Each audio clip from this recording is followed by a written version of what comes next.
Yvan Levaille est à la fois une plume, un visage et une voix. Yvan Levaille a travaillé dans la presse écrite, notamment à l'Express, notamment, c'était au début de votre carrière, je crois, après avoir été professeur. Vous êtes professeur d'origine, jusqu'à l'âge de 30 ans, c'est ça, à peu près. L'Express, très vite la radio, Europe 1, presque 20 ans à Europe 1, toute la hiérarchie. Vous commencez par l'information étudiante, jeune, puis la politique qui vous passionne, à l'époque, on verra si c'est toujours le cas. Vous terminez comme patron de la rédaction d'Europe 1. Ensuite, je crois que vous allez au Méridional.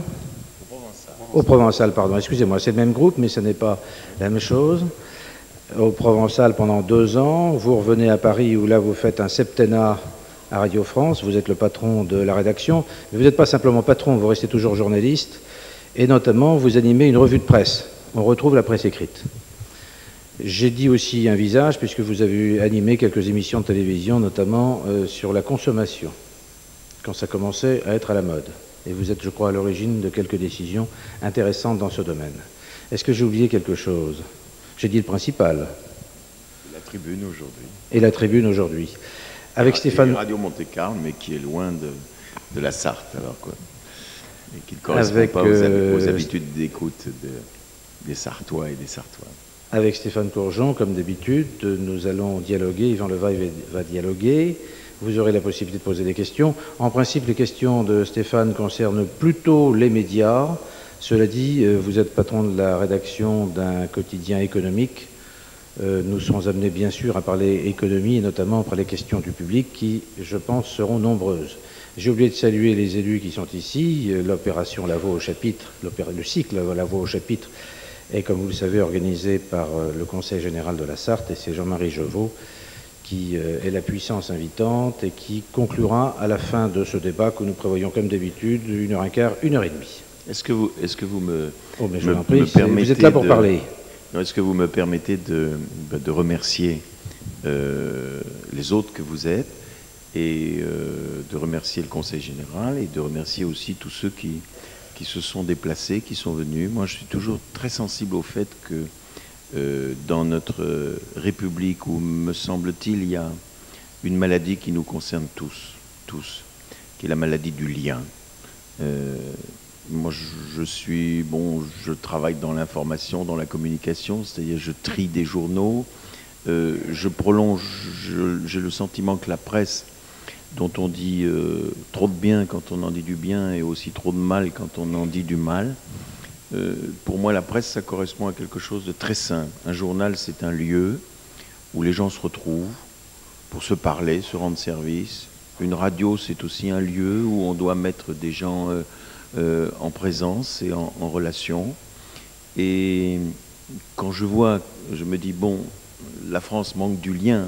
On a le problème des relations entre les générations, entre les groupes sociaux, et je ne dis pas entre les classes sociales, entre ceux du Nord et ceux du Sud, on sent bien qu'il y a, dans les familles elles-mêmes, il y a un problème de relation, et je travaille au lien.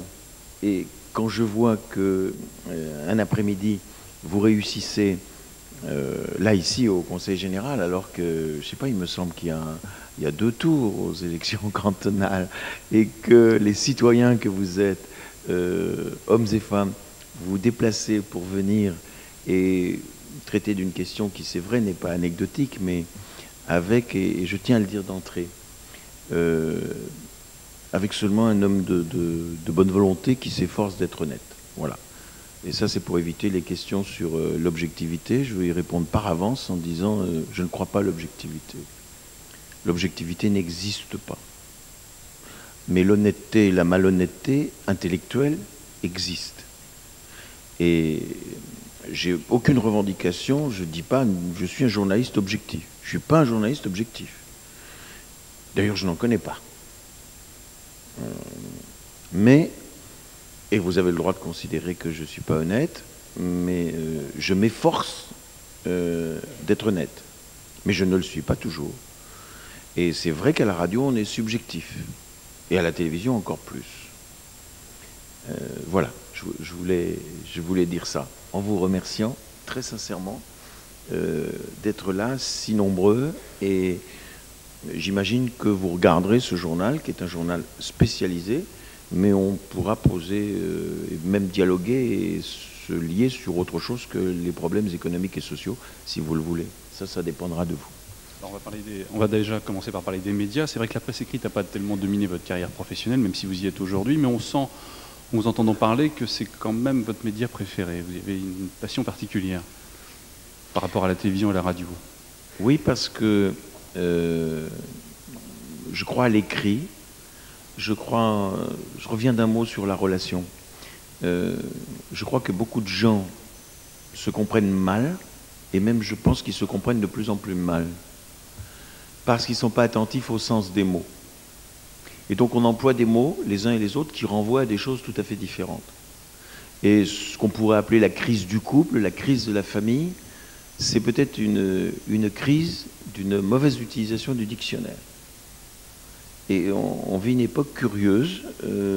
Alors, on a tous notre part de responsabilité, parce qu'on pourrait accuser les enseignants, on pourrait dire, bah oui, on n'apprend plus à lire et à écrire comme on apprenait à lire et à écrire autrefois. Bon, c'est vrai. Mais peut-être aussi que la famille est moins attentive à la manière dont l'enfant perçoit les mots. Et pour aller encore très vite, et quitte à vous surprendre, moi, j'ai vécu mes générations, et on est nombreux ici. On a vécu dans un pays où il y avait une forte demande d'autonomie. Et de plus en plus d'autonomie, de plus en plus de liberté. Alors, il y a des gens qui peuvent penser qu'on est allé trop loin vers l'autonomie et vers la liberté. Et il y a encore des gens autour de nous aujourd'hui qui font mine de considérer qu'il faut donner encore plus de liberté, encore plus d'autonomie. Et je vais préciser ma pensée quand je lis dans les journaux, par exemple, qu'il y a 111 personnes qui disent... j'ai fumé de la drogue, j'ai consommé du hashish, et sous-entendu, puisque moi j'en ai consommé, vous pouvez en consommer tous, je suis scandalisé. Moi je suis scandalisé. Parce que je me dis, c'est un dérapage, et je pose la question en père de famille en disant, et je l'ai écrit d'ailleurs dans la tribune, j'ai dit, est-ce que j'ai encore le droit de dire à mes enfants que moi je fume pas, je leur conseille pas? Ou est-ce que moi, le père de mes enfants, je suis obligé de leur dire, non, vous savez, mes chers enfants, il y a le docteur Schwarzenberg qui a fumé. Alors, vous admirez le docteur Schwarzenberg, parce que c'était un cancérologue célèbre, mais moi, je suis votre père, lui, il dit, j'ai fumé. J'espère qu'il ne vous donne pas le conseil, parce que moi, je vous donne le conseil contraire. Et même, je vous invite au contraire. Ce qui m'amène à dire qu'aujourd'hui, le courage serait non pas de dire, on est allé trop loin sur le chemin de la liberté, mais de dire, à quoi faut-il travailler? Moi, je crois qu'il faut travailler à réinstitutionnaliser l'autorité et les autorités. Il faut réfléchir à l'autorité. Et je ne parle pas de politique, là. Et je dis que l'autorité, ça consiste à dire à un enfant, tu as trop regardé la télévision. Ça suffit maintenant. Et donc tu vas lire. Alors je sais qu'ils ont dit, ah mais il ne faut pas obliger l'enfant à lire. Si, il faut obliger l'enfant à lire. Parce que c'est une contrainte, c'est un passage, et c'est un passage qui nourrira ses plaisirs futurs et sa compréhension future. Maintenant, on peut tout laisser en friche. On peut dire, mais non, regardez, c'est très bien, les Américains. L'enfant passe 3h30 avec la télévision. Il voit plus la télévision que sa mère, son père, ou son institutrice. Comptez bien, sur une année, l'enfant passe plus de temps avec la télévision, 3h30 par jour, 365 jours, 3 fois, et comptez combien retirer les vacances scolaires, il voit moins son institutrice que la télévision. Bonjour madame l'institutrice, toutes chaînes confondues, le précepteur, la préceptrice est à la télévision. Très bien. Alors on dit, oh bah que voulez-vous, hein, c'est la vie moderne, hein, c'est comme ça. Gutenberg a été remplacé par McLuhan, et McLuhan va être remplacé par Internet, et donc on va consommer. Moi, pour moi, ces outils-là, ils étaient complémentaires. Mais même si c'est apparaître conservateur, réactionnaire que de dire, donc vous restez dans la galaxie Gutenberg, oui. Je reste dans la galaxie Gutenberg pour l'apprentissage de mon enfant, parce que c'est la lecture qui l'oblige à un cheminement de la pensée vers la main, vers l'écriture abstraite, vers le signe, le retour du signe vers la méditation et la compréhension des mots.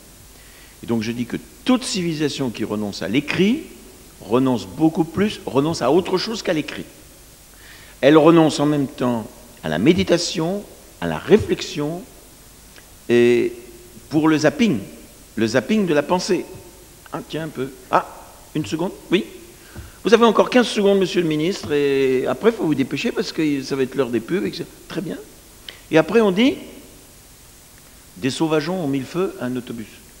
Mais qu'est-ce que c'est que ces enfants qui ne comprennent pas? Oui, ils ne comprennent pas. Ils ont une pensée où personne n'a mis de la cohérence. La télévision ne met pas de cohérence. La radio, à peine. Puisqu'elle aussi, elle a des formats de zapping. Et donc, quand on fait l'apprentissage, quand on renonce à l'écrit, tous, famille, enseignants, quand tout le monde renonce à l'écrit, et toutes les autorités qui doivent dire aux enfants, tu apprends à lire, tu lis, que veut dire ce mot-là? Ah, tu sais pas, va chercher dans le dictionnaire. Non, qu'est-ce que tu m'as dit là? Tu m'as demandé? Non, c'est pas en français. D'ailleurs, tu ne parles pas français, tu ne parles pas anglais, tu débats avec moi à partir de 300 mots. Moi, ma langue est plus riche. Et ma langue est plus riche, et comme ma langue est plus riche, mes sensations sont plus riches. Ma culture, mon pays, ton pays, c'est la culture. Et donc, oui à la presse écrite, qui n'a pas encore renoncé, tout à fait. Oui aux radios qui n'ont pas renoncé. Quant à la télévision, c'est un instrument de divertissement. Voilà. Donc le mariage information-télé, c'est un mariage contre nature pour vous? En partie, oui. En partie, oui.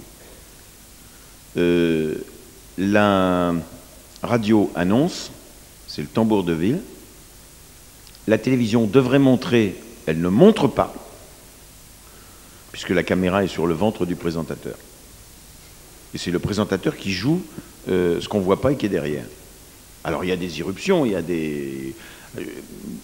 Bon, on peut considérer, on peut dire que je suis ennemi de la télévision. Non, je la regarde. D'ailleurs, elle m'inquiète, moi, je ne vais pas en parler longtemps parce que elle est en train de se banaliser, la télévision. Elle se banalise comme s'est banalisé l'eau sur l'évier. Moi aussi, j'appartiens à une génération où il y a maintenant... j'ai connu une époque où en France, il n'y avait pas de l'eau partout, il y avait le puits, on allait chercher, etc. J'ai 60 ans, alors j'ai connu. L'eau est sur l'évier. Et je vois les gens acheter de l'eau minérale en bouteille plastique. Pourquoi? Parce qu'elle est meilleure. Et bien, il est arrivé la même chose à la télévision. Et personnellement, tant pis, c'est comme ça. Elle s'est banalisée, c'est l'eau sur l'évier, c'est-à-dire que les produits de qualité, il faut aller les chercher ailleurs. Donc, je ne suis pas adversaire d'un instrument qui se banalise. Je dis simplement, pesons bien tous ensemble les conséquences. 3 générations de Français coexistent aujourd'hui. 1, ceux qui ont appris à lire avant de regarder la télévision. Moi, c'est mon cas. Et c'est le cas d'un certain nombre de gens que je vois ici dans cette salle. 2, ceux qui ont appris à lire en même temps qu'ils regardaient la télévision. 2e génération, télévision. Et 3e génération, ceux qui ont appris à regarder la télévision des années avant d'apprendre à lire. Et on voudrait nous faire croire que c'est sans conséquence. Ce n'est pas sans conséquence.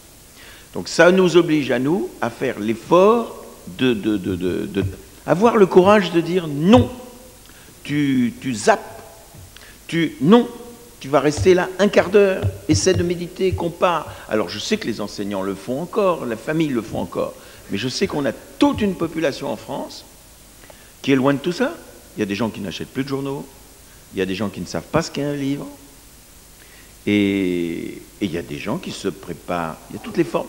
On évoque toujours l'exclusion matérielle, mais il y a l'exclusion matérielle et l'exclusion intellectuelle. L'exclusion de cette patrie qui nous est commune, qui est notre culture. Nous avons une patrie commune, la culture. Mais s'il y a des gens qui n'y sont jamais entrés, et si on ne les fait plus entrer nulle part, et je dis que cette boîte-là ne vous amène pas à la patrie commune, la culture.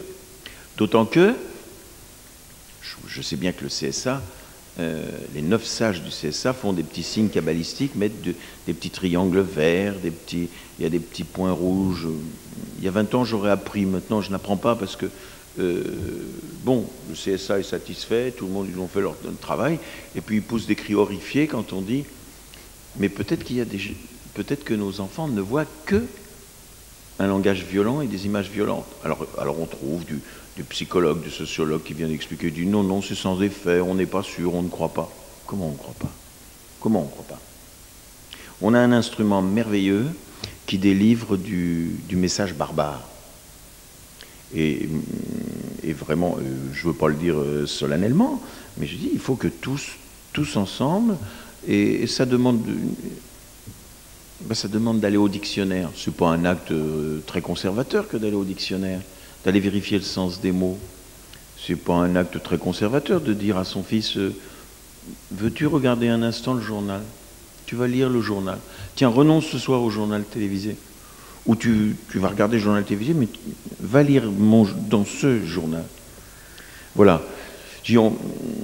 Sinon, on entrera dans une société différente qui n'est pas la nôtre et on regrettera. Moi, j'en profite pour dire, je suis très content de vivre aujourd'hui, je vis en accord avec mon temps, mais parce que on nous a pris par la main et on nous a donné et on a une palette d'outils formidable. Mais si on condamne les plus jeunes à un type d'outils, ils n'auront pas une vie aussi riche que la nôtre. Et ça m'inquiète profondément. On reste quand même sur la télévision. Le journal télévisé, vous n'êtes pas donc un téléspectateur du JT, c'est une aberration pour vous. C'est quoi, c'est de la radio filmée, un journal télévisé? Non, c'est bon, c'est plaisant, c'est comment dire, c'est l'eau sur l'évier. Vous avez des agences de bassin qui se donnent beaucoup de mal pour que l'eau que vous consommiez soit, elle est un peu chlorée, elle est un peu... bon, moi je suis consommateur de badois, je suis chez moi, j'ai envie... Le journal télévisé, c'est pas de la badois, voilà. Oui, ça vient des agences de bassin, c'est inodore, c'est chimique, c'est politiquement correct. Le journal télévisé, il est politiquement correct. Il y a le chlore qu'il faut, il y a... voilà, c'est formidable le journal télévisé. Vous regardez le journal télévisé, le Huron habite, il arrive, il vient, il regarde un journal télévisé, il dit « Ah, la France doit être en période de cohabitation. » Vous avez vu, il y a juste ce qu'il faut pour pas agacer Jospin, pas agacer Chirac, un petit peu pour Chevènement, Madame Voynet y trouve un peu son compte, c'est rudement bien fait, admirable. Et puis j'ai utilisé la politique, mais tout le reste c'est pareil. Le journal télévisé ne vous dit pas, par exemple, voilà l'information d'aujourd'hui. Est-ce qu'on ne pourrait pas avoir le courage de dire, en adoptant une position de son choix, ou au moins argumenter en disant 30%, la plupart des sociétés françaises, des grandes sociétés, des grandes entreprises, ont des résultats excellents. Il n'y a pas que France Télécom. Bon, la presse écrite fait le travail en disant, résultat excellent, d'accord, mais qui est récompensé? Les actionnaires ou les salariés? Moi, je trouve qu'il y a un vrai débat. Le journal télévisé, la télévision ne vous organisera pas ce débat-là. Et c'est un débat qui va très très loin. Une entreprise se désendette. Je prends l'exemple, je sais pas, je prends Michelin. Bon. Michelin, numéro 1 mondial du pneu, désendetté. Bon. Vous lisez, vous dites, alors ça va bien pour Michelin, numéro 1, hein? Qu'est-ce qu'on attend pour partager le... Alors qu'est-ce qu'on fait? Est-ce que c'est bon pour les Français de Clermont-Ferrand et les Français en général que Michelin consacre ses excellents résultats de l'année dernière à son désendettement? C'est une vraie question. Je fais une récolte de blé magnifique, magnifique. Et puis on me réclame, on me dit, dis donc, il y a 40 personnes là qui n'ont pas de pain, qui n'ont rien, récolte, on donne, et puis moi j'ai besoin d'eux, je veux changer de voiture, etc. Je donne cette année. Bon, On peut envisager les choses comme ça. Et celui qui vient qui dit non, la récolte est très bonne cette année, mais on en met de côté pour les semences. L'autre il dit non, moi je ne sais pas si je vivrai l'année prochaine ou dans 2 ans, dans 3 ans, je mange les semences tout de suite. C'est un vrai débat. Vous avez vu la télévision aborder ce débat, argumenter là-dessus? Non. Non. Écoutez. Le problème du journal télévisé, c'est que le présentateur occulte l'information aussi. Il la cache. Mais ils ont une demi-heure pour le faire. Ils ont une demi-heure. Alors tous les sujets font 1 minute. Et puis de temps en temps, on a envie de dire, dans le fond du journal télévisé, d'un seul coup, d'ailleurs, que disent les gens qui regardent le journal télévisé? Ils disent ça va trop vite. Moi, je suis désolé, hein, on est tous assez rapides puisqu'on est journaliste et on a les moyens de comprendre, de voir les référents. Les signaux que nous envoient les journaux de télévision, on s'y retrouve. Mais malgré ça, ça va trop vite. Moi, j'ai des moments où je voudrais arrêter l'image. Soufflons un peu.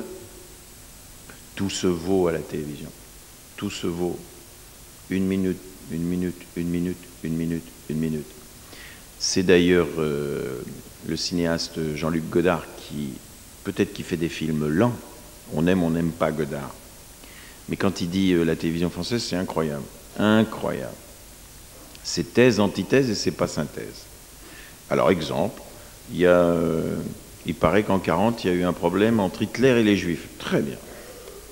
Alors, à ma droite, Hitler, à ma gauche, les Juifs. Hitler, vous avez 2 minutes, les Juifs, vous avez 2 minutes. Alors, qu'est-ce qui ne va pas entre vous? Voilà. C'est ça, la télévision française. C'est un peu réducteur, hein. Voilà. Mais ne croyez pas que... Je sais pas, j'ai donné un jour l'événement du jeudi qui m'avait interviewé, me posait les mêmes questions que vous sur qu'est-ce que vous pensez de la télévision, et j'avais dit elle a d'ailleurs très bien compris. Ils ont titré là-dessus, on ne sait jamais le journaliste quel titre il va faire. J'avais dit oui, regardez le journal télévisé, Claire Chazal est charmante, et j'avais dit elle ne dit joliment rien. Et dans le titre, il y avait Yvan Levaille avec 2 points, Claire Chazal ne dit rien. Je me suis dit, je vais l'avoir au téléphone, et elle va me dire qu'est-ce que je t'ai fait. Auquel cas, j'aurais dit, mais rien, je t'aime bien, tu sais. Et heureusement, dans l'article, il y avait ma phrase qui était Claire Chazal ne dit, joliment rien. Et j'expliquais, elle dit joliment rien parce que dans le journal télévisé, il n'y a rien à dire. Et pourquoi la presse écrite parle autant de la télévision et des petites coulisses de la télé? Pourquoi est-ce qu'on fait autant de battage autour du départ de Bruno Mazur, qui a quand même pas autant d'importance que ça? Parce que vous avez le soir, pour regarder un journal télévisé moyen de TF1, vous avez 10 millions de personnes, et que vous en avez 5, 6 sur la 2. Alors ça fait 10 plus 6, ça fait... Non. Moi je voudrais dire du bien de la télévision régionale, parce que à la limite on comprend. Tout à fait entre nous. La 1 fait son journal télévisé à la même heure que la 2, avec les mêmes images, les mêmes sources d'information, le même rythme, la même présentation hiérarchique. Et qu'est-ce que je vois? Bon, moi j'ai ma belle famille qui habite, qui est bordelaise, qui est descendue au Pays Basque, et chaque fois que j'y vais, je vois, c'est formidable. Je vois, bon, ma femme a une grand-mère qui a 90 ans, et donc je regarde avec elle le journal de la 3. Et quand je suis au Pays Basque, et ben oui, ben voilà, il me rapporte. Mais les grands-messes de la 1 ou de la 2, moi on me dirait on fédérerait, on n'en ferait qu'une, pourquoi pas? Et qu'on ne me dise pas qu'ils n'ont pas le temps. En revanche, je fais aussi comme la plupart des téléspectateurs, je me reporte aux émissions de reportage. La seule question que je demande, c'est comment se fait-il que dans un format d'une demi-heure, on ne puisse pas mettre ce qui fait l'essentiel du reportage? Les gens adorent l'information, ils sont curieux, ils veulent savoir. Ils écoutent la radio, ils lisent les journaux et ils regardent la télévision. Je dis qu'on a une télévision qui est riche, parce que c'est une télévision de l'offre, avec plein de chaînes, qui font toutes à peu près la même chose, et donc un instrument banalisé. Voilà. Mais nous ne sommes pas assez exigeants vis-à-vis d'elle. Oui. Et on ne se rend pas compte du temps que passent les enfants devant cette télévision prescriptrice. Si elle n'était pas prescriptrice, bon, mais elle est prescriptrice de violence, Oh, il faut que je vous raconte une anecdote. De produits qui nous sont extérieurs.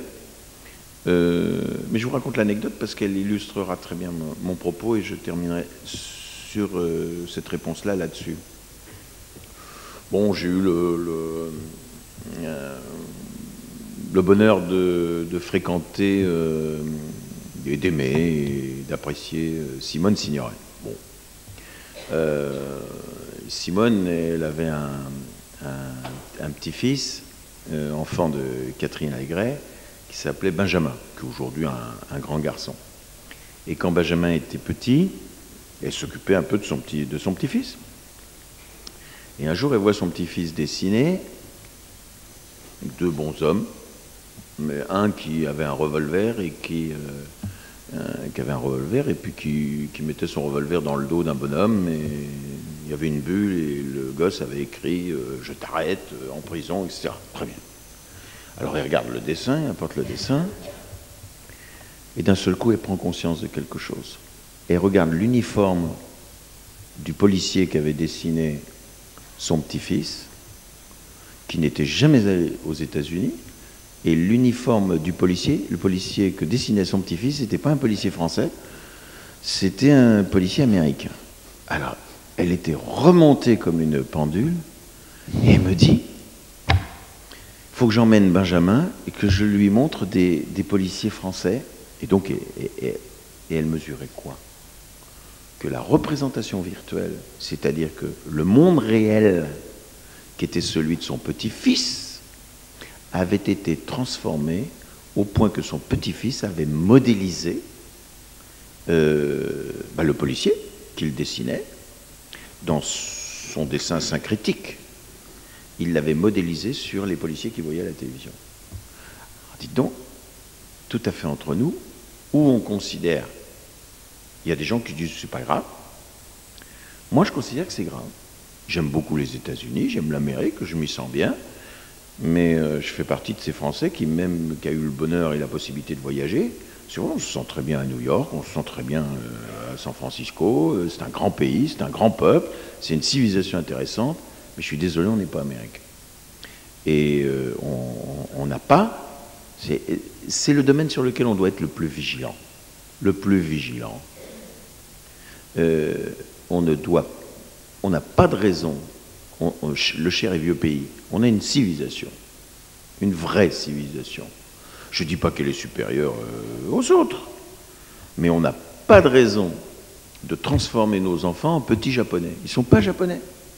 Or, la télévision prescrit de la pensée japonaise, et je dirais même de la violence asiatique. Manque les contrepoids que les Asiatiques donnent à leur culture, à cette culture-là. Nous, on n'a pas les contrepoids. Alors, on livre, et d'ailleurs, j'en veux à l'ensemble de la classe politique que je trouve que sur ces questions d'audiovisuel et d'éducation a été, toutes tendances confondues, très insuffisante. Très insuffisante. Moi, j'étais à l'Assemblée le jour où il y avait un député, je ne sais plus lequel, je ne sais même plus de quelle majorité, il disait qu'il fallait introduire la publicité à l'ORTF. Et il jurait, et il disait « Mes chers collègues, je vous jure, il n'y aura jamais plus de 2 minutes de publicité à la télévision. Jamais plus !» Il jurait, le pauvre homme, il jurait. Il y en avait d'autres qui disaient « Ah oui, 2 minutes. Tiens, regardez combien il y a maintenant. » Il y en a même sur la chaîne publique. Mais c'est pour aider la chaîne publique. Ah bon? Parce que vous ne payez pas de redevance, bien sûr. Hein? Moi, je ne paye pas de redevance. Voilà. J'ai eu le bonheur de prendre un petit déjeuner avant-hier matin avec Albert Duroy, et je lui ai dit ça. Je lui ai dit, mais raconte-moi un peu la vie sur ta chaîne. Hein? Je lui ai dit, au fond, tu as les mêmes problèmes que la chaîne d'à côté. Xavier Gouillou-Beauchamp et toi. Hein? Alors, ça c'est aussi le charme et ce que je continue de ne pas comprendre dans notre pays. De ne pas comprendre. Bon, qui est des chaînes privées? Oui. Et en plus, pourquoi on embête M. Bouygues en lui disant oh là, c'est pas bien, vous avez fait un truc. Si Bouygues il avait acheté des laveries automatiques, on lui dirait de comment il doit laver le linge. Bon.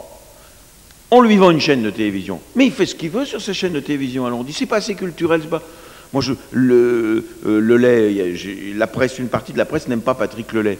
Patrick Lelay, il a une entreprise, il doit la faire vivre, lui faire gagner de l'argent. Si on ne veut pas que, il ne fallait pas lui vendre. On lui a vendu, elle est à lui. Mais la chaîne d'à côté, la chaîne d'à côté, elle commence la publicité à la même heure. Elle commence les programmes à la même heure. Et je paye. Attendez, je paye. Nous payons tous. Alors évidemment, Mme Trautmann dit, ah mais quand on entend la 2, on doit entendre la différence. Ah bon? À quelle heure? Quand? Non mais prévenez-moi, dites-moi, parce que je vais y aller à ce moment-là. Il n'y a pas de différence. Et c'est tout le problème. Et il faut qu'on ait le courage de se dire ça. Alors, et il y a 2 cas de figure.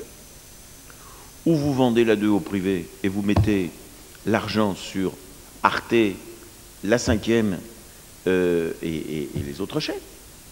Ou vous dites, vous retirez et la publicité, vous en faites autre chose. Et vous dites, écoutez, on disait ça à une époque, on disait, école publique, fonds public, école privée, fonds privé. Eh bien, chaîne publique, fonds public, chaîne privée, fonds privé, point. Qu'est-ce que c'est que cette chaîne mixte? On dit, non, mais c'est français. Ah oui, d'accord. D'accord. C'est un peu Jospin et un peu Chirac. C'est un peu privé, un peu public. C'est un peu matin et soir. C'est la cohabitation. Je t'ai vu, mais je t'ai pas vu. Mais bon, voilà.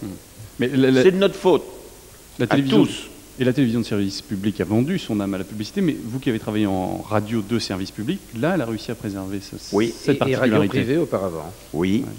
Pourquoi la radio a plus réussi? Mais moi, j'étais à la radio privée avant d'aller à la radio publique. Mais quand j'étais à Europe 1, je ne me sentais pas mal du tout, hein, parce que la chaîne devait gagner de l'argent, mais il y avait des plages qui étaient des plages où l'information était libre.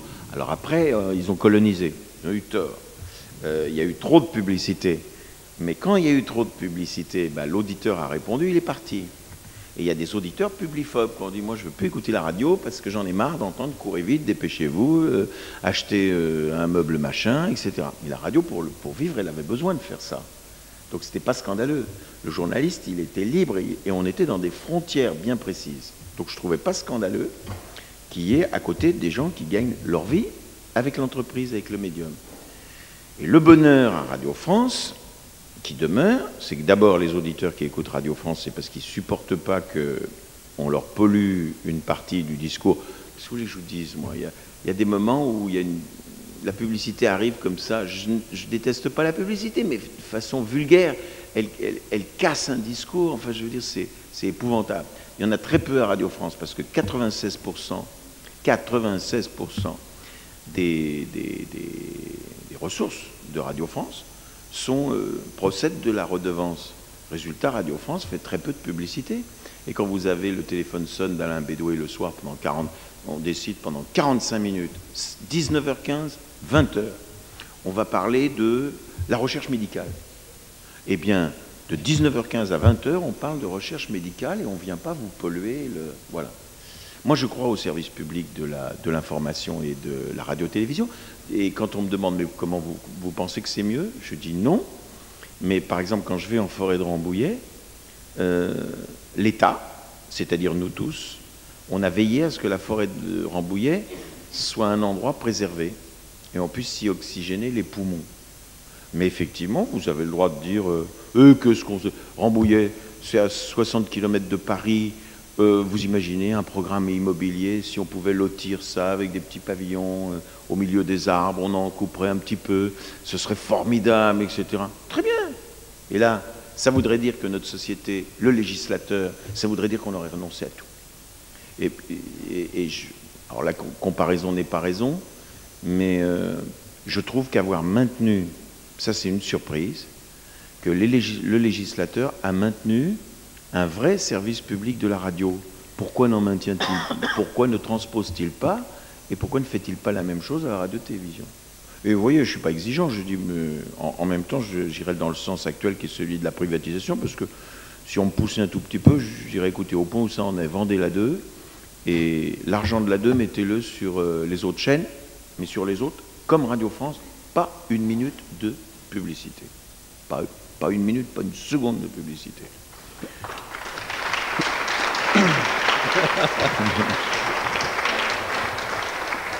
Vous avez trouvé que c'est une analyse peut-être un peu facile, mais c'est vrai que la radio privée semble un peu plus dynamique que la radio publique, peut-être parce que les salariés d'une radio privée ont cette pression qui fait que bon, il faut que la radio gagne de l'argent, alors que la radio de service public, on la sent un peu moins dynamique parce qu'il y a peut-être moins de pression sur les salariés qui sont un peu tranquilles dans leur poste. Non, ils sont pas tranquilles. Si vous voulez, il y a eu une époque où les salariés du privé étaient mieux payés, moins nombreux. Qu'est-ce que moi j'ai pu mesurer dans le service public? C'est ça le problème du service public. Alors la même chose, à qui la faute? Celui qui travaille très bien et celui qui travaille très mal, il y a très peu de différence dans leur carrière. Là aussi, c'est vraiment... Vous voyez, tout ça sont des questions qui nous sont posées à tous, citoyens. Alors, tout le monde y a concouru. L'administration, les différents ministres, les syndicats, qui ont dit bon, bah écoutez, la carrière d'un postier, c'est ça. Oui, mais le très bon postier et le très mauvais postier. Ah oui, mais vous pouvez pas, etc. Comment je peux pas? Moi, j'ai découvert ça aussi à Radio France, que je le dis d'un mot. Je dis le formidable journaliste qui se crève, qui travaille 3 fois plus que les autres, il va gagner 100 francs plus 10 centimes. On a les moyens de lui donner 100 francs plus 10 centimes. Et celui qui fiche rien, on n'a pas les moyens de lui donner 100 francs moins 10 centimes. Voilà. Qu'est-ce que je dis? Ce qui veut dire qu'il faut trouver d'autres arguments, et on en trouve. On en trouve parce que la conscience professionnelle, ça existe. Mais c'est vrai que vous avez des entreprises, comment dire, en plus ce sont des métiers merveilleux, et on ne peut pas se plaindre, mais il y a des gens qui sont fatigués. Il y a des gens qui sont fatigués, il y a des gens que le système fatigue, et le fait de n'avoir pas de perspective, ça fatigue. Mais le fait d'avoir aussi une pression tout le temps en disant, comme on dit dans certaines entreprises de presse, si tu n'es pas content, si tu ne veux pas faire ça pour ce prix-là, si tu ne veux pas aller là, j'en ai 15 à la porte qui le font pour 2 fois moins cher que toi. Voilà. Alors je ne trouve pas que ce soit forcément une pression très, très créatrice. Mais bon, c'est vrai, le service public souffre des maux du service public. Mais les maux du service public, si on veut, on peut les corriger. D'ailleurs, on a commencé de le faire avec des petites choses qui n'ont l'air de rien. Moi, je vois quand il fut une époque où les syndicats, quand on disait, mais je suis allé à la poste et je me suis fait maltraiter par la postière, je voudrais son nom. Monsieur le receveur, donnez-moi son nom. J'ai pas le droit. Vous n'avez pas le droit. Vous n'avez pas. Et il a fallu des années pour qu'on puisse voir que Liliane était Liliane. Comme ça, on dit, écoutez, j'ai été traité comme un chien par Liliane. Puis on a encore fait un pas de plus maintenant. Vous voyez, Radio France, au standard de Radio France, il y avait des gens qui répondaient mal. Et là maintenant, c'est passé, c'est très bien passé, ce qui veut dire que ça évolue. Quand vous téléphonez à Radio France, vous avez Josette Dupont. Ah, Josette Dupont. Du coup, elle a dit Josette Dupont, elle vous sert mieux. Elle rend mieux le service. Donc on peut faire évoluer quand même. Quand même. On va parler un peu de la revue de presse que vous continuez sur Radio Monte Carlo. Je me suis toujours demandé, en vous écoutant, comment un homme qui aimait autant la presse écrite et lire les journaux faisait le matin pour faire un choix. C'est terriblement frustrant, ça. Vous avez fait une revue de presse d'abord à Europe 1 oui, et 1500 à France Inter. Oui. Ouais. Et maintenant à RMC, Radio Monte Carlo. Alors ça, c'est... Levé à quelle heure? C'est 5 heures, tous les jours. Et les mains très sales à la fin, sans doute. Bah oui, regardez. Ça, bon. Non, mais... il y a des gens, quand on a dans la vie le bonheur de faire un métier qu'on a choisi et qui plaît, d'ailleurs c'est toute la question. Bon, le monde du travail a été fermé à beaucoup de gens. Mais à l'intérieur du monde du travail, il y a des travaux plus sympathiques que d'autres. Il faut bien dire les choses telles qu'elles sont. Quand vous avez le bonheur de faire un travail qui vous plaît, alors je sais bien que le législateur vient et dit 39 heures, et puis 35, et puis tu dois partir. On va aller dans une société comme ça, hein. On va dire tu dois partir. Ah bon, d'accord. C'est fini, regarde l'heure. 34 heures, tu pars. Tu dis, oui, mais attends, je me plais, moi, je veux bien, même gratuitement, je reste encore, ça me permet de ranger mes affaires. Non, tu pars. Donc on a mis des années à se libérer de la pointeuse, maintenant on va remettre la pointeuse. Pour que... C'est Marie-France Garot qui me racontait comment dans une ferme, c'est métayer, enfin des gens qui travaillaient, il y avait eu un contrôle fiscal, alors les types étaient venus dire, oui, vous travaillez combien, et là, les bottes de foin et tout ça, mais comment, là, cet employé, vous l'employez de telle heure à telle heure, mais pourquoi? Mais alors vous le faites revenir, hein, mais je comprends pas, le type voulait savoir, il disait, eh bien oui, parce que vous administrez des choses, mais la vache, faut la traire 2 fois dans la journée. Oui.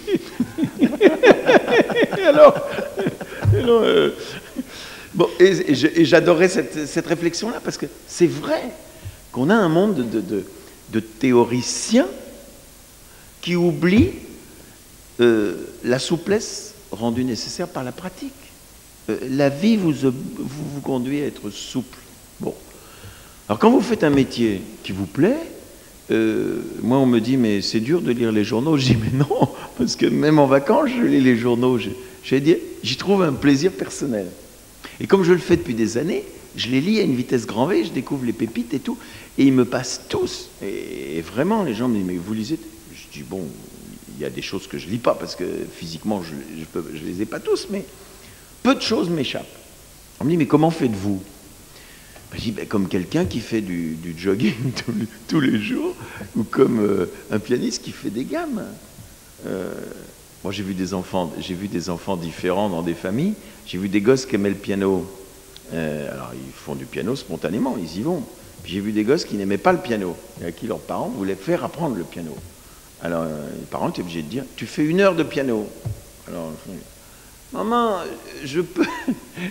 On a envie de dire à la mère de famille, dont la petite fille dit l'heure elle est bientôt finie, je dis vous devriez arrêter, parce que le jour où il n'y aura pas l'obligation, peut-être qu'elle n'en fera plus. Faites-le un certain temps, mais regardez, visiblement ça ne lui plaît pas. Donc moi ça me plaît de lire les journaux. Donc je ne fais pas d'efforts particuliers. Et je me suis promis que le jour où je trouverai plus de goût aux journaux, où les journaux auront tellement changé que je n'y trouverai rien, j'arrêterai, je ferai autre chose. Mais à force de le faire, et c'est là que je trouve que le métier du journaliste, quand on me dit mais qu'est-ce que vous faites avec les journaux, comment vous choisissez? Je trie. Alors on dit mais oui mais comment je trie, et j'ai des moments de ma vie où j'ai souffert de tout ce que je jetais, je ne disais pas. Et comment se fait la sélection? Et bien la sélection se fait, je me dis ça, c'est pas important. Ça, c'est redondant. Et j'écoute moi-même beaucoup les autres, c'est-à-dire un journaliste, un vrai journaliste, il est branché toute la journée. J'aime bien le mot anglais qui est plug. Alors je dis moi, je suis plugué toute la journée. Alors on dit, mais ça vous fait mal? Non, parce que l'intensité du courant électrique est telle que, voilà, je sais ce qu'on a dit à la radio à telle heure, je regarde le journal télévisé pour voir ce que les gens ont vu la veille. Et donc je me couche le soir, et je ne me couche qu'après.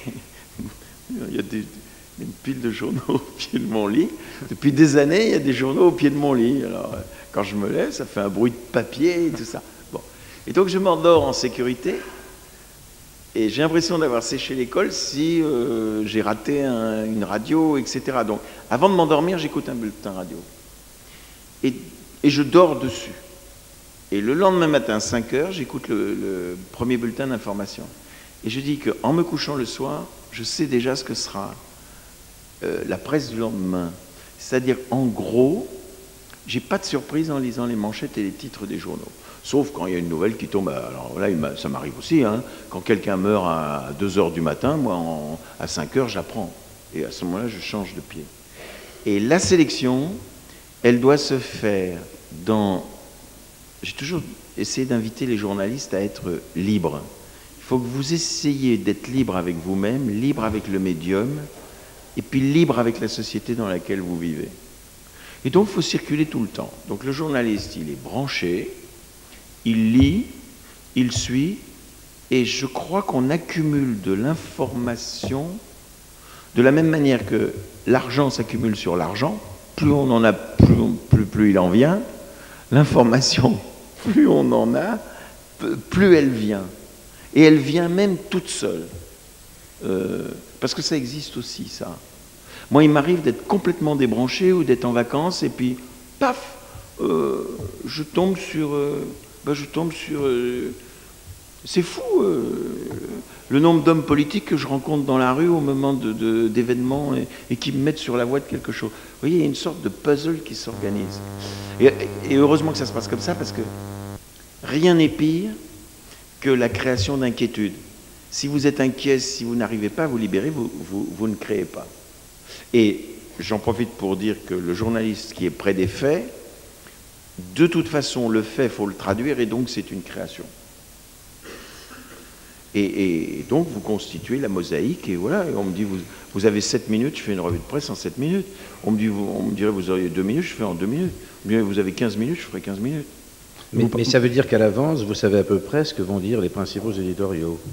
La nuit, non, jusqu'à 5 heures du matin, ça a mijoté dans votre tête, vous avez fait vos 10 éditoriaux différents. Non, je connais la hiérarchie des journaux, la hiérarchie de l'information, donc je me couche, je dis, tiens, demain ils vont titrer sur la droite et le Front National.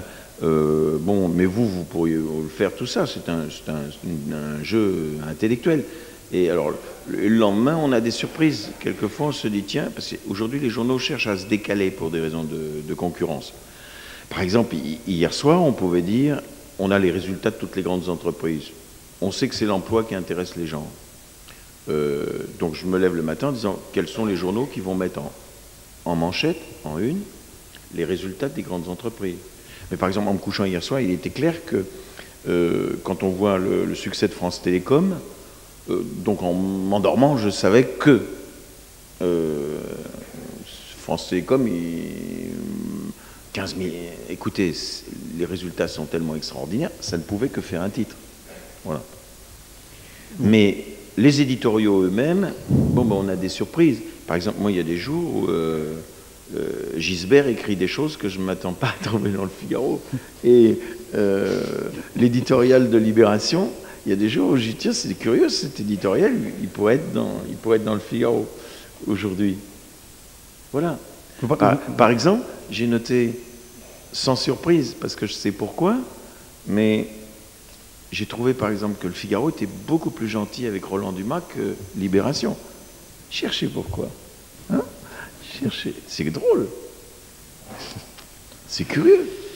Vous parliez des pépites là tout à l'heure que vous repérez. Comment est-ce que la pépite elle fait pour rester à travers le tamis, pour ne pas passer dans le tamis d'Yvan Levaille? Comment vous la repérez cette pépite? Quel est l'article? Parce que des fois dans votre revue de presse, il y a, c'est vrai, les grands titres du jour, mais il y a toujours un petit article qui vous a sauté aux yeux et que vous avez repéré dans un journal et que vous avez envie de mettre en avant. Oui, parce que je vais dire, c'est là, comment dire, quand je trouve que dans le brouet tiède, si vous voulez, je trouve qu'il ne faut pas injurier. Il ne faut pas injurier nos concitoyens. Et nos concitoyens, ils sont curieux. Et ils méritent qu'on leur dise les choses différemment. Et je trouve qu'on n'a pas le droit de répéter le matin à la radio ce qu'ils ont déjà entendu au journal télévisé et ce qu'ils ont lu depuis 2-3 jours, etc. Et donc j'ai toujours fait des revues de presse en privilégiant la pensée un peu originale, peut-être même la contradiction aussi. Moi je trouve que c'est très bien d'avoir quelqu'un qui dit je pense ça. Je vais prendre un exemple. Moi je suis très européen et je suis très favorable à l'euro. Mais je lis avec intérêt les raisons et l'argumentation. Et ça aussi, c'est parce que j'ai été nourri à l'école française de l'éducation critique. Moi, je crois qu'il faut... Qu'est-ce qu'a fait la République? C'est l'éducation critique. Donc, c'est intéressant d'aller chercher chez l'autre quels sont les arguments, y compris pour dire « tu as tort ». Il y a M. Jean-Jacques Rosa, qui est un type formidable. Il est farouchement contre l'euro. M. Trichet, il est farouchement pour l'euro. Et Jean Boissonnat, qui est un de mes amis, il est farouchement pour l'euro. Eh bien, Moi, j'ai eu le privilège de déjeuner avec Trichet, d'écouter ses arguments. J'ai déjeuné aussi avec M. Rosa et j'ai écouté ses arguments. Et voilà, je pense qu'on s'enrichit comme ça. Après, on fait sa synthèse, après on fait... mais j'enfonce des portes ouvertes en disant ça. Hein. J'enfonce des portes ouvertes en disant ça. Mais et ne croyez pas non plus que je sois tout à fait tolérant. Hein. Moi, par exemple, j'ai été dans ma vie de journaliste, oui, j'ai rencontré Le Pen. Et je lui ai parlé. Et je l'écoute. Et il m'écoutait aussi. Il me disait. Et il me dit, qu'est-ce que je prends, hein? Vous m'aimez pas? Je dis, non, c'est vrai. Et il dit, ouais, mais au moins, il dit, et moi j'écoute. Bon, oui, moi j'entends. Bon. Et si on pousse la conversation, je veux dire, moi je suis contre vous, et farouchement contre. Et pourquoi? Eh bien parce que je considère que vous êtes mortifère et vous êtes ma mort. Oui, mais comment? Et vous distinguez la droite républicaine de... Oui, bien sûr. Et donc, moi, je n'appartiens pas à la droite républicaine. Et dans les quelques relations privées qu'on a eues face à face, je lui ai dit... et alors, il m'explique, il me dit, je concours au suffrage, je suis putschiste, vous m'avez vu. Et il me démontrait que... Je lui dis, oui, mais dans ce qui est affiché, il y a la mort de gens comme moi qui est programmée. Voilà. Mais non, comment on peut dire ça? Si, dans ce qui est affiché. Et donc, lui me jurait qu'il respectait, il dit, je passe par le... Bon, voilà. J'ai dit, oui, mais il n'empêche que... Donc, quand je dis, écoutez les arguments de l'autre, même ceux de Le Pen, bien sûr, il faut l'écouter, le lire. Moi, je me suis même efforcé de faire un travail de compréhension de où étaient les différences entre la stratégie de Le Pen et celle de Bruno Maigret. Et donc je ne dis pas, j'écoute l'autre pour ramasser ses arguments dans une vision très consensuelle, rien de ce qui est humain ne m'est étranger.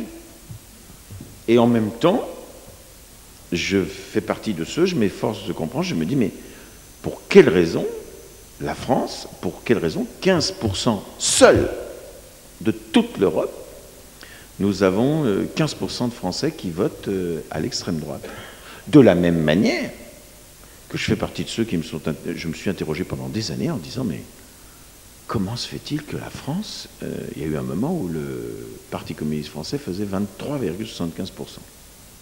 Et comme j'avais voyagé, j'avais vu l'Union soviétique, je distinguais, je disais, mais c'est quand même pas possible que les communistes français rêvent d'installer ce régime policier, dictatorial, épouvantable qu'il y a en Union soviétique. Et je revenais, je me disais, mais comment peut-il y avoir 23,5% de Français qui votent du Parti communiste? Donc aujourd'hui, et pardon de dire ça, parce que je voudrais ne choquer personne ici, moi, il y a en France une gauche républicaine, une droite républicaine, une extrême gauche qui me fait peur, et une extrême droite qui me fait peur. Et si vous me disiez, elles vous font également peur? Non, l'extrême droite me fait plus peur que l'extrême gauche, parce qu'ils sont 15%. Mais j'ai lu dans le journal La Montagne de Clermont-Ferrand, il y a 3 jours, Valéry Giscard d'Estaing, dont mes confrères annonçaient la mort, ce en quoi ils avaient bien tort, puisqu'il a été réélu, et sur un projet, Vulcania, qui n'est pas un projet imbécile. Il faut aller dans le Puy-de-Dôme et voir, voilà, c'est comme ça. Alors on peut dire, mais vous avez des connivences, mais il y a un livre qui s'est écrit sur... Moi, je veux dire, j'ai rencontré plusieurs fois, j'ai rencontré Valéry Giscard d'Estaing, président, puis pas président, puis etc. Bon, très bien, j'ai mon idée sur lui, il a son idée sur moi, j'ai des relations courtoises avec quelqu'un, moi je fais partie de ceux qui disent, il a été président de la République. Et donc j'ai le respect qu'on a pour un homme qui a été élu et qui n'est plus là. Lui, il a dit dans La Montagne de Clermont-Ferrand avant-hier, on ne peut tout de même pas considérer que les 15% des électeurs du Front National sont des nazis. Bon, et c'est vrai, mais la question n'est pas là. Et si je pouvais avoir un débat avec lui, et d'ailleurs j'aurais envie de le dire aux Français, de porter cette information à la connaissance des Français. Parce qu'ils le savent, mais ils l'ont oublié. En 1932, on a voté en Allemagne. Ça pourrait être un jeu concours pour la télévision, ça. On a voté en Allemagne en 1932. Hitler et le Parti national-socialiste, le parti nazi, avaient des candidats. Et puis on a revoté en 1933, l'année de prise du pouvoir d'Hitler, comme chacun sait. Question de devinette pour un jeu concours. En quelle année Adolf Hitler a-t-il eu le plus de voix? 32 ou 33? 98% des personnes interrogées vont dire en 33. Faux. Erreur. Les élections gagnées par Hitler sont celles de 32. Les élections de 33, il est sur une mauvaise pente. Et c'est pourtant en 33 qu'il arrive au pouvoir. Et poussons le raisonnement jusqu'au bout. Les gens qui ont voté pour Hitler en Allemagne en 32 et en 33, ils n'avaient pas la suite, les dernières images du film. Ils n'avaient pas les dernières images du film. Il en est donc qui? Alors on nous dit, oui, il y avait ceux qui avaient lu Mein Kampf et ceux qui n'avaient pas lu Mein Kampf. Et je le dis tranquillement ici, comme Valéry Giscard d'Estaing, je ne pense pas que les 15% des lecteurs du Front National soient des nazis, mais peut-être à la différence de Valéry Giscard d'Estaing, je dirais qu'il faut bien regarder ce qui est dit, ce qui est affiché dans les programmes. En tout cas, moi j'en ai lu assez pour dire il y a une droite républicaine, on est entré dans un système d'alternance en France qui fait que les gens qui sont aujourd'hui au pouvoir seront dans l'opposition et corrigeront ce qui ou amélioreront ce qui est fait à tort aujourd'hui. Et ceux qui sont là aujourd'hui, eh bien, ils n'ont pas toujours été au pouvoir, etc. Et on est dans un système comme ça. Est-ce que vous êtes prêts à tenter autre chose? Moi, je réponds non. Je fais partie des Français qui ne sont pas prêts de tenter autre chose. Pas du tout. Parce que je sais comment on peut arriver minoritaire au pouvoir, c'est le cas d'Hitler, qui a trompé le chancelier qui l'a appelé, qui a trompé les démocrates allemands qui l'ont appelé en disant bon, ben, il est minoritaire, il va gouverner avec quelques autres. Parce qu'attendez, Hitler, il n'a pas eu 51% quand il est arrivé en 1933. Il était très minoritaire. Et donc il y a des gens qui ont dit il est tellement minoritaire qu'on va lui faire, etc., on va le tenir là, et il n'aura pas la chancellerie.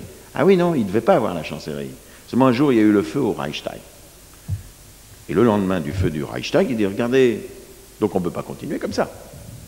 Et c'est un fou qui a mis le feu au Reichstag. Débat, il paraît que c'était un fou communiste bulgare. Et d'autres ont dit pas du tout, on a pris le fou communiste bulgare, mais c'est Hitler et ses amis qui ont mis le feu au Reichstag, et du coup ils ont eu le prétexte qui leur a permis de dire bon ben écoutez, on a mis le feu, c'est scandaleux, alors on prend le pouvoir, dehors les démocrates, ouverture des premiers camps de concentration, et puis alors après, bon ben ça a été selon, il y a des gens qui ont mis beaucoup de temps pour lire Mein Kampf, il y en a qui ne l'ont pas lu encore, mais c'était le programme affiché de Mein Kampf, c'est que la fin du film d'Hitler, elle était écrite noir sur blanc, noir sur blanc. Alors voilà, moi je fais partie de ceux qui disent oui à la droite républicaine, oui à la gauche républicaine, et non à ceux qui veulent nous faire un voyage dont on ne sait pas s'il y a retour ou s'il n'y a pas retour. Moi j'ai vu jusqu'à présent que UDF et RPR, quand ils perdaient les élections, ils sortaient. J'ai vu aussi que socialistes et radicaux, et même quand ils perdaient, ils sortaient. Mais je ne suis pas prêt à tenter l'expérience de tous ceux qui, à l'ultra-gauche et à l'ultra-droite, pourront nous dire, écoutez, on a fait ça parce que, etc. Et il y a un chiffre que je retiens, alors peut-être que ce n'est pas votre cas ici, mais un Français sur 3 a un ascendant étranger. Voilà. Et ce pays l'a très bien tourné avec le Creuset lorsqu'il était intégrateur. Il a intégré les Polonais, il a intégré ça fait 2000 ans que la France intègre. Même si les intégrations d'aujourd'hui sont un peu plus délicates que les intégrations passées. Disons, au lieu de se faire en une génération, comme ça s'est fait souvent, ça se fera en 2 générations avec les plus difficiles à intégrer. Le temps passe très vite. On a une vingtaine de minutes pour les questions. La salle va peut-être s'éclairer, les mains vont se lever. Je vais essayer de répondre brièvement. J'allais dire, vous étiez moins journaliste politique et plus journaliste économique. Pourquoi cette passion pour l'économie? Même si on vient de faire une page politique. Et une sous-question, si vous permettez, vous qui avez côtoyé les hommes politiques et aujourd'hui les chefs d'entreprise, vers lesquels vous vous sentez un peu le plus attiré, lesquels vous préférez aujourd'hui? Vous regrettez les politiques, votre 8 parade des chefs d'entreprise. Alors, ce qui arrive aux journalistes qui est dans le quotidien, c'est qu'à force d'être dans le quotidien, on a de plus en plus de goût pour l'histoire, voilà, et pour la mise en perspective. Et je me dis, mon Dieu, j'ai vu les événements au jour le jour, et puis et aujourd'hui est fini, c'est déjà demain, et qu'est-ce qui reste d'aujourd'hui? Pas grand-chose et tout. Et donc j'ai une admiration sans borne pour les historiens. J'ai beaucoup plus vu d'hommes politiques, et bon, c'est-à-dire, je suis arrivé à l'économie sur le tard. D'ailleurs, comme l'ensemble des Français. Comme l'ensemble des Français. On sait tous faire raconter des histoires. Vous votez pour moi, et puis la lumière va succéder à la nuit. Vous votez pour moi, et je crée 1 million d'emplois. Ah bon? Et comme personne ne dit « et ta sœur », alors on dit « mais c'est drôle, t'as pas créé 1 million d'emplois ». Ah ben non. Oui, mais c'est parce que... Oui, mais t'avais dit. Bon. Alors, c'est vrai que le quotidien me fatigue au profit de l'historien, et c'est vrai que je trouve qu'entre les théoriciens, et on en a beaucoup en France, je n'ai pas de mépris pour les intellectuels et les théoriciens. Il faut des gens qui réfléchissent, qui reculent, etc. Mais l'entreprise est réhabilitée dans ce pays, et je suis aujourd'hui très admiratif quand je vois... D'abord parce que ça me donne, moi, le vertige et froid dans le dos. Je me dis, je rencontre des gens, ils se lèvent le matin, et je me dis, ils ont 10 000 personnes, 15 000 personnes, 5 000 personnes, ou 30 personnes, qui dépendent d'eux. Bon. Alors, entre... je ne veux pas donner de nom, mais enfin, bon, j'aime bien Michel Crépeau, le maire de La Rochelle, par exemple. Bon. Alors, effectivement, il a la responsabilité de sa ville, mais... Je vais dire, entre Jean-Louis Beffat de Saint-Gobain et tel élu radical, qui a des soucis parce qu'il n'arrive pas à rassembler les radicaux de gauche et les radicaux de droite, bon, je ne sais pas. Donc je trouve que les problèmes j'ai tendance à privilégier les problèmes de M. Jean-Louis Beffat. Voilà. Et je vois par exemple que M. Riboud Danone, il a fait de bons résultats, et je suis content parce que j'ai la faiblesse de considérer que si Danone fait de bons résultats, alors après il y a le débat, est-ce qu'il donne plus aux actionnaires qu'aux salariés, etc. Bon, partout où vous allez dans le monde, vous mangez un yaourt, alors c'est peut-être mon côté un peu franco, on appelle ça franco-français, c'est un peu péjoratif, c'est pas bien. Moi, je sais pas, quand je vais dans un pays et que je vois des gens, quand je vois un Chinois boire du cognac, plutôt que de l'alcool de riz, j'ai vu ça à Pékin, et je me dis, ils adorent le cognac, enfin ils adorent moins qu'avant, mais ils aiment. Je me dis, c'est bon pour cognac. Voilà. Quand vous êtes en Afrique et que vous circulez derrière une camionnette et vous voyez écrit Toyota, Toyota, ça se balance sur la piste, il y a Toyota en grosses lettres comme ça. Alors, les Noirs sont là derrière, les Africains ils sont là, ils voient Toyota, Toyota. Et que vous vous dites que Peugeot, il a cessé de faire la camionnette, ou il a oublié d'écrire Peugeot qui, avant Toyota était, ça m'énerve, ça me fait de la peine. Voilà. Et donc j'ai envie de dire au patron de Peugeot, pourquoi vous avez renoncé à ce créneau-là? Voilà. Et donc, les problèmes de M. Schweitzer chez Renault. Vous voyez par exemple, Schweitzer, les résultats de Renault me font plaisir. Voilà. Et en même temps, j'ai essayé de comprendre pourquoi il fermait Villevorde, parce que c'est pas un assassin, c'est pas une brute. Enfin, il suffit de le voir. Bon, même chose, j'ai eu l'occasion dans ma vie, et c'est enrichissant. C'est très enrichissant de croiser plusieurs fois au cours de sa vie, je le dis tranquillement, Monsieur Calvet. J'établis pas une hiérarchie, mais Calvet, il doit vendre des voitures. Bon.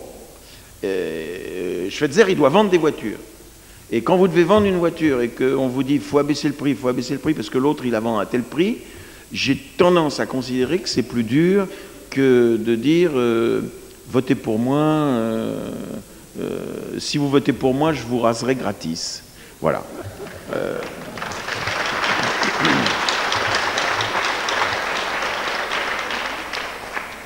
Alors, vos questions, pour gagner du temps, vous levez la main, y compris même si votre question ne vient que dans 2 ou 3 minutes. On vous demandera peut-être des réponses un petit peu plus courtes pour qu'il y ait davantage de questions, si Oui. vous permettez, Yvan Levaille.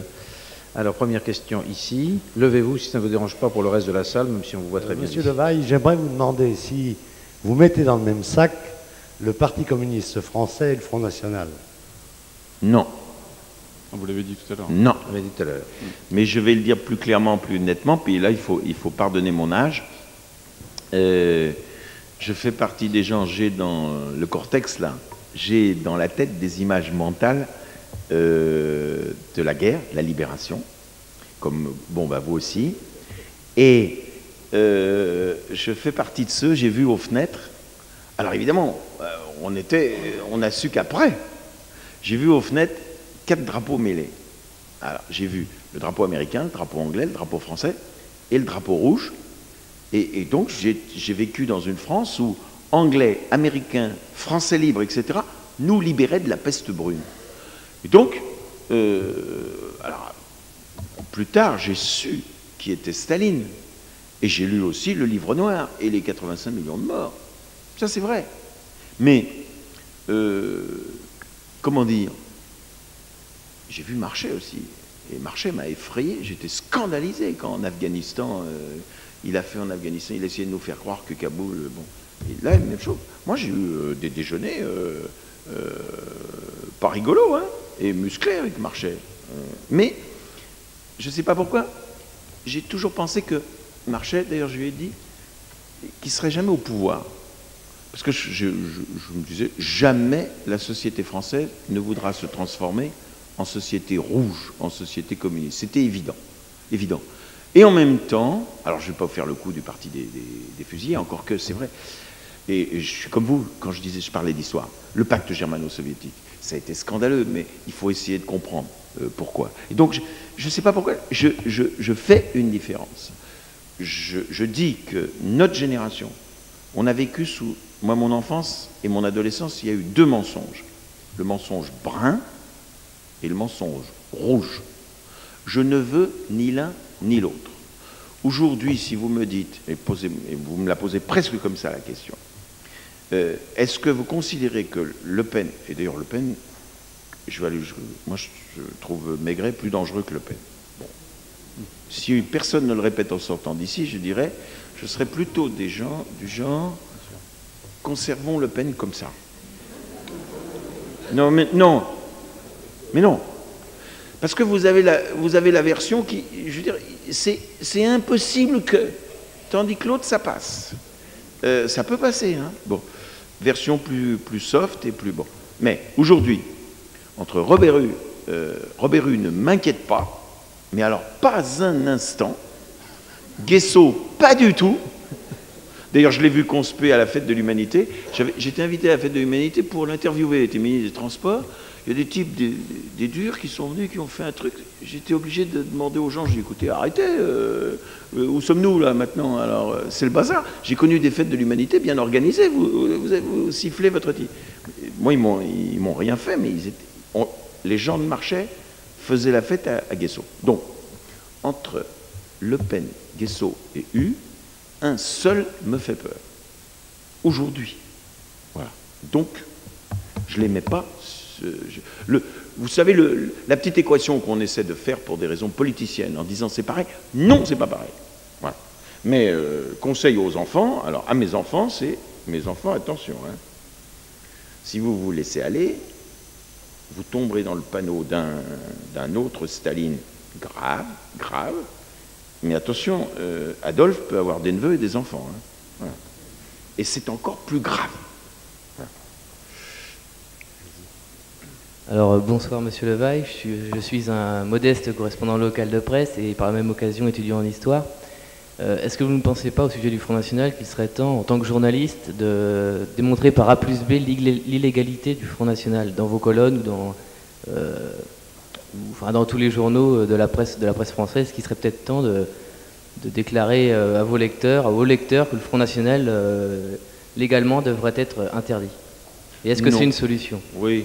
Alors, ça, écoutez, c'est la contradiction qui est démocratique. Moi, je trouve qu'on a tous fait, ce pays a fait des progrès. Je ne sais plus si c'est aujourd'hui ou hier. Moi, je trouve qu'il y a des gens qui se conduisent très bien, et je crois que la première ligne, là, commençait par l'honneur et le déshonneur, ça existe en politique. Peut-être que nous, journalistes, nous ne soulignons pas assez les hommes politiques quand ils se conduisent de façon honorable. C'est aujourd'hui. C'est aujourd'hui, j'ai mis ça. Bon. Et je trouve que c'est vrai qu'on a tendance, on épingle le coquin, il y en a, et on finit par faire croire aux gens qu'il n'y a que des coquins. Or, des hommes politiques honnêtes, mais plus qu'honnêtes, d'abord tout à fait entre nous, hein, pour s'occuper de ses concitoyens, un peuple difficile comme le nôtre, ils ont du mérite. Hein. Bon, moi je connais leur journée de travail aux élus, et ils pourraient dire, oh là là, hein, je vais me faire élire pour avoir les revendications, les doléances, je ne fais pas. Bon. Et donc j'ai dit, on devrait souligner l'honneur. Et l'honneur de... J'ai dressé la liste et j'ai dit, elle est incomplète. L'honneur de Chirac, c'est qu'il est clair là-dessus. L'honneur de Philippe Séguin, il a été d'une clarté, d'une limpidité, vraiment bon. Et je trouve ça formidable, parce que il va se passer ce qui va se passer demain. J'allais dire d'une certaine façon, peu importe. Mais il me semble qu'on va progresser à moyen terme, sinon à long terme. Et que des gens qui aujourd'hui ont le courage de ne pas sacrifier l'avenir à des petites combinaisons, vont trouver leurs bénéfices. Et je me dis peut-être qu'en 2002-2003, la gauche ayant lavé les écuries d'Augias, car elle en a, la droite ayant lavé les écuries d'Augias, car elle en a aussi, on va retrouver sous la pression et le contrôle des Français, des deux côtés, des gens qui vont se conduire bien et puis qui vont cesser de prendre des raccourcis. Et j'en profite pour dire aussi, c'est vrai, M. Mitterrand s'est servi du Front National dans les jambes de la droite. C'est vrai. Mais ceux qui aujourd'hui disent ça continue, on l'utilise, malheureusement ceux qui n'ont pas changé la loi électorale, là la responsabilité elle est partagée. Jospin ne l'a pas fait, Chirac ne l'a pas fait, Juppé ne l'a pas fait. Et quelque chose me dit que là, devant le danger, on va le faire. Alors, mais les journalistes, ils ont tort, ils ont raison. Moi j'ai un de mes confrères qui disait l'autre jour, pour répondre à votre question, qui disait Kohl, il a eu un parti d'extrême droite. Il a convoqué les gens, il leur a dit, allez, maintenant, ça suffit. Hein. Nous, Allemands, on ne peut pas avoir un parti d'extrême droite dangereux, autrement que minoritaire. Et donc, Kohl a pris, j'allais dire, les mesures et les décisions, et dit, on ne parle pas de ces gens-là, et on les élimine, on les réduit. Moi, je rêve, il doit bien y avoir une vraie conversation, et il y en a eu, et je suis sûr qu'il y en a. Chirac, Jospin sur le thème, bon, maintenant on joue franc jeu, on ne triche pas, et on élimine les poisons et les dangers dans la société française. Et je dis, on y est presque. Questions, on a encore 5 minutes maximum, alors une ou deux questions courtes et réponses courtes. Eh bien, oui, voilà, et le micro. Levez-vous si ça ne vous dérange pas. Je viens de lire dans la tribune qui était sur le siège le refus du patronat italien sur les 35 heures. Le débat des 35 heures était d'abord franco-français. Qu'en pensez-vous? Alors, là je vais essayer de répondre brièvement et très simplement. On vous donne 35 secondes. Un peu plus. Enfin bon, excusez-moi. Ça fait une seconde par heure. Non, je crois que j'ai déjà répondu à ça tout à l'heure. Il faut qu'on arrive à un petit peu plus de souplesse. Et je crois qu'il y a deux problèmes. Le premier, tout le monde est d'accord pour dire que c'est pas sûr que ça donne davantage de travail aux Français. Il y a d'ailleurs un sondage dans le Figaro qui est très inquiétant, qui est, on voit que les Allemands, les Italiens, les Anglais, les Américains, ils préfèrent travailler plus et gagner plus. Et il y a 45% semble-t-il, des Français qui acceptent de gagner moins en travaillant moins. Et moi, je me demande si c'est pas parce que on ne dit pas assez une chose. Alors, tout le monde ne vit pas bien, mais on vit dans un pays formidable. C'est vrai. On a la chance de vivre en France. Alors cette chance, est-ce qu'on peut la gâcher en faisant n'importe quoi? Qu'est-ce que ce serait que faire n'importe quoi? C'est vrai, moi il y a quelque chose que je trouve effrayant, on va augmenter le prix de l'objet, quel qu'il soit, si avec les 35 heures, on demande les petites entreprises de... On sait qu'on augmente le prix de plus 11%, parce qu'on va engager quelqu'un d'autre, etc. Autrement dit, on se pénalise sur le marché international. C'est extrêmement grave. Les grandes boîtes, elles font déjà, ou elles vont faire, et ça ne devrait pas poser de problème.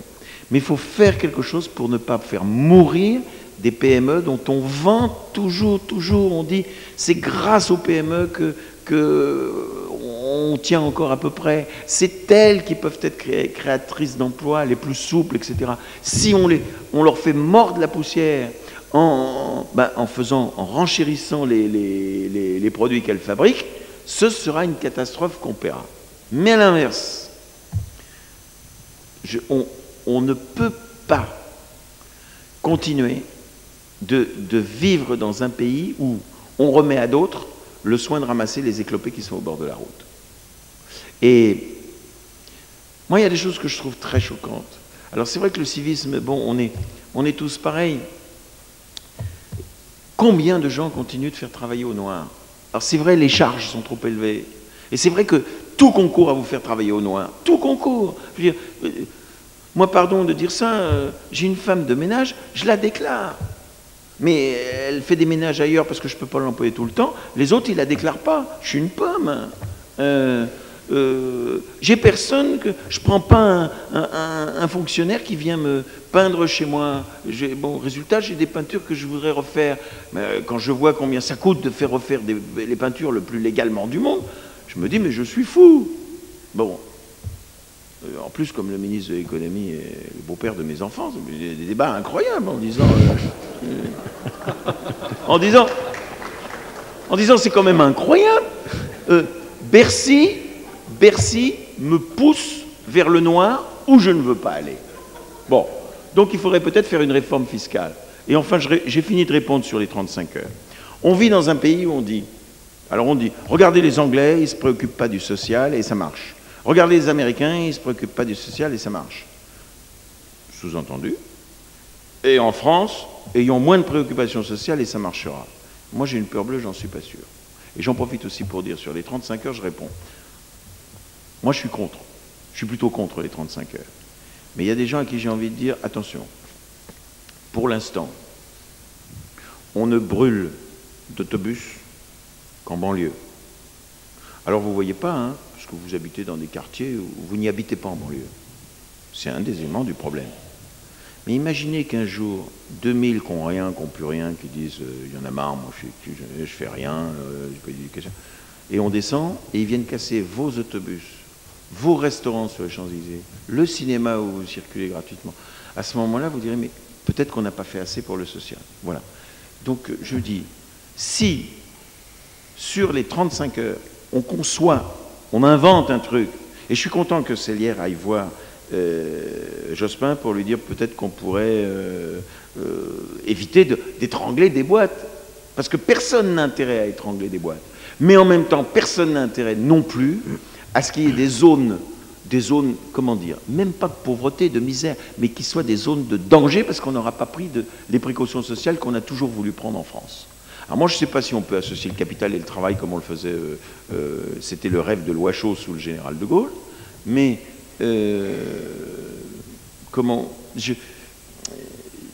si on oublie le social, il risque de revenir mettre le pays complètement par terre. Moi, j'ai vu mai 68 et, comment dire, ça ne m'a pas fait plaisir que d'un seul coup on prenne du retard. On a fait des folies en 68. On sait que ce pays est un pays de révolution et de mouvement, etc. Donc je me dis, bon, il n'y a qu'à échanger les 35 heures contre une anomalisation. Enfin, et puis pourquoi le décrété de Paris? Jouons la souplesse. Et jouons la souplesse. C'est-à-dire que Juppé disait donnant. Ben, moi je voudrais que le patronat dise à Jospin donnant. Voilà. Mais ne disent pas on va pas, on discute pas. D'ailleurs je vois avec plaisir qu'on discute. Et donc il n'y a qu'à trouver un système qui n'étranglons pas ceux qui ne peuvent pas. Et j'en profite pour donner un secteur qui est terrible, qui est le secteur de l'hôtellerie. Parce qu'on était très content du tourisme en France. Notre balance touristique, c'est fabuleux. On a été le pays le plus visité l'année dernière. Très bien. 35 heures dans l'hôtellerie.